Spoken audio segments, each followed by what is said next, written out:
I'm Michael George, Treaty Lands and Resources Cultural Technical Advisor. A lot of where my title came from is because I did stuff like this. And this information is places where a Tsleil-Waututh member has been and took part in an activity that is related to culture, a cultural activity. They hunted, they gathered, places that people stayed overnight or lived, villages, cultural practices that they took part in. This here project helped define where Tsleil-Waututh is going to be consulted. And what that means is any agencies, entity that's gonna put a shovel in the ground or alter the landscape or do anything within the territory that may affect the lands and resources. This year project defined the boundaries of where we will be consulted. This is a project that we did in the mid to late 90s. A lot of the planning started in the mid 90s, and then we got into actually doing the interviews in 1998. There was a lot of uneasiness about participating in this project because a lot of the people that participated were young. But then as we started interviewing a few of the younger elders, we started asking them questions. They went from, I don't know, to sitting there talking for 2.5 hours about stuff that they had done with their parents and or with their kids on the land.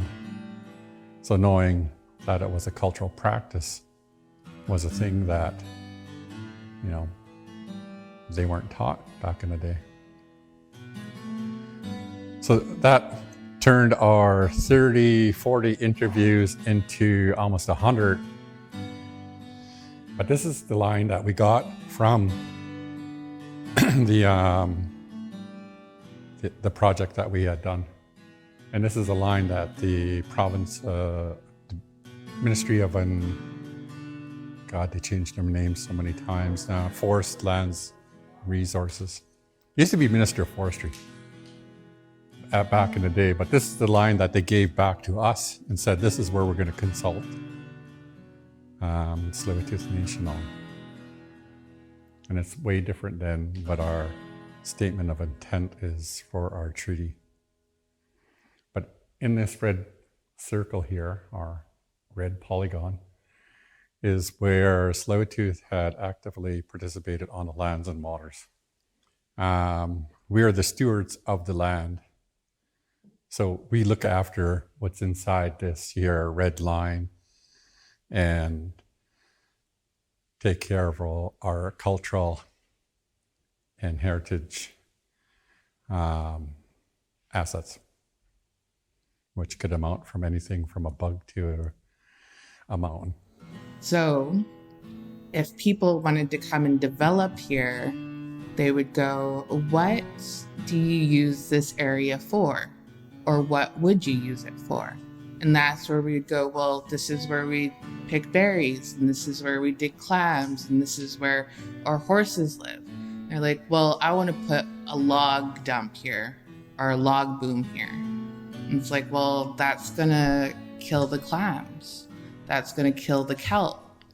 That's gonna take away from our berry harvesting areas. And so those things would happen, and we would have those discussions with Canada, like, this is what was taken away. How are we going to fix that?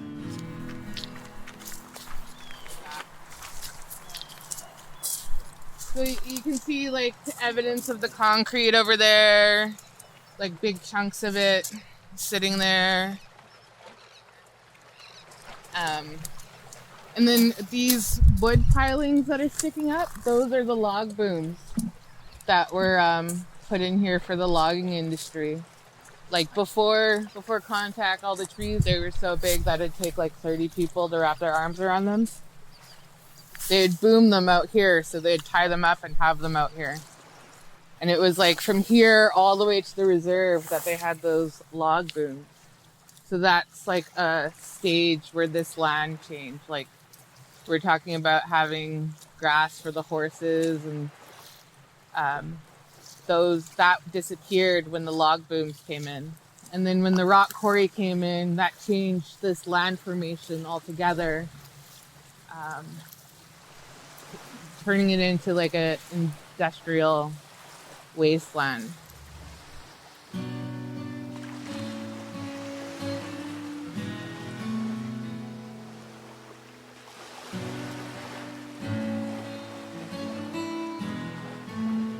I think there was 4 or 5 of these oil refineries right in this one, from this area all the way into Port Moody. In the 1950s, 60s, all that used to be along here was oil refineries. So it'd be like stacks like that, just blowing smoke. And our grandpas used to go out paddling and come back covered in oil. Yeah, they spent like 3-4 a week trying to scrub off actual like black oil just from out paddling. Growing up, people of the inlet, everything came from this water. Our food, our highways, our culture, our family. It's a reason why we care so much about the water and the lands around this inlet. We use this area. We've always used this area. But because of Canadian history, it's changed the landscape. But because of Canadian law, we're now in those discussions, how it impacts how we use it and how the planning of the future will use the area. This is where our ancestors did all these things: fishing, canoeing, cultural practices. But as Tsleil-Waututh people today, it's extra important that we're out on the land doing these things. We need you guys out there canoeing. We need you out there going on hikes. We need you out there picking berries and learning what our parents, our grandparents, our cousins, our aunts, our uncles did. Because if we keep doing these practices, we're out there protecting the environment, we're protecting cultural heritage resources, we're protecting animals and plants. And when we protect those things, it gives us access to traditional practices and the ways of our ancestors, which makes it that much important for us to practice Tsleil-Waututh ways. One of the things that our late uncle, he was our chief negotiator. One of the things that he said was our biggest asset is us sharing with our community. Because what we know and what we're learning needs to be passed down to the younger generations so that they know our history and our practices. So for the next part, think of places where you did these things and then you can mark them on the map yourself. I also have felt pens.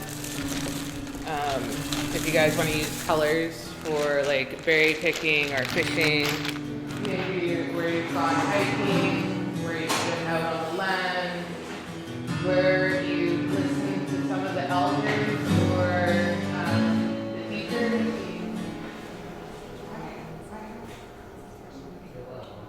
A lot of times, a lot of our community don't know or don't quite understand what culture means.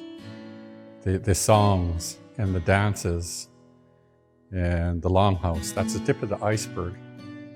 Gathering, interacting, sharing a meal, sitting down with your elders and just hearing the conversation of the day, that's culture. The social gathering, the smaller things in life, that's Tsleil-Waututh, that's, well, it's sitting down and listening, sitting down and teaching. So, if I want you guys to learn anything from today, it would be when you're out on the land, what cultural practice am I participating in? Is it hiking? Is it information sharing? Knowledge holding? Traditional practices? Drumming, singing? Hiking, being with your family? What are you doing and where are you doing it? Because there's a good chance that your Tsleil-Waututh family was there doing it too.